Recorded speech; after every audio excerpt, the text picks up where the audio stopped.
ilokhu watuka iminyakanya kathembelami kodwa namanje ngisakhumbula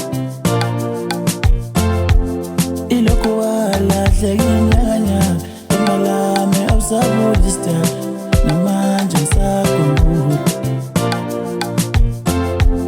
balokhu befika besho lokana lokhu Sanibonani ke nonke emakhaya ngokuhlukahlukana.